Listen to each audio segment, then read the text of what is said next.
In 2004, I joined PCMag full-time writing about smartphones, and this was my first big feature. At the time, smartphones were chaotic. You see so many different operating systems, so many different form factors here. Nobody knew what was going to become of them, except that they knew that they might be the future of computing, and so it was probably good to hire some young guy to look at them all the time. I was really proud of the work that we did here, covering, let's see here, 3, 6, 7, 10, 13, 14 different smartphones in 2004, all of which worked and looked differently based on BlackBerry OS, Windows Mobile, Palm OS, Symbian, proprietary operating systems. We ended up picking the BlackBerry 7100T as our editor's choice, which makes a lot of sense if you're in 2004.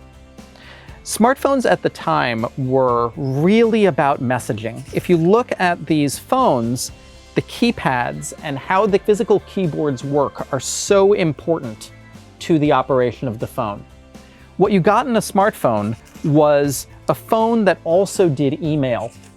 Maybe it did a little bit of web browsing, but these systems and the processors in them weren't really powerful enough to really handle the web. The screens were way too small and way too low resolution. When the iPhone came out, the fact that it could show real web pages was considered absolutely radical. That was a big deal about the iPhone.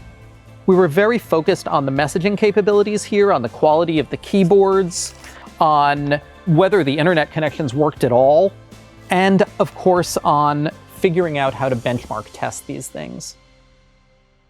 PC Magazine was always about labs-based testing, and when I was hired into PCMag, one of the first things I had to do was develop an 11-page script on how to repeatedly test a smartphone in the same way that we would test desktop or laptop PCs.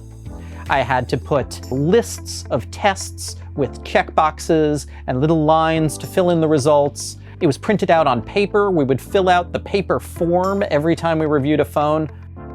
It was the PC Magazine process, which we at PCMag were really proud of, and it really helped set us apart from other magazines which didn't do nearly as extensive testing.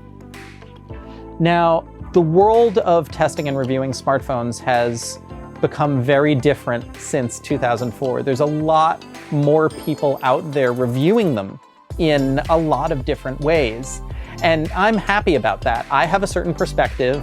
I have a certain amount of knowledge. A lot of these other folks out there have different perspectives and different knowledge that they can bring to the story.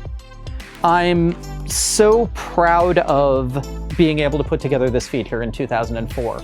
And to some extent, I kind of wish I was still there, because you pick up a lot of black slabs on the table nowadays, and sure, they're a gateway to endless, incredibly fast internet experiences.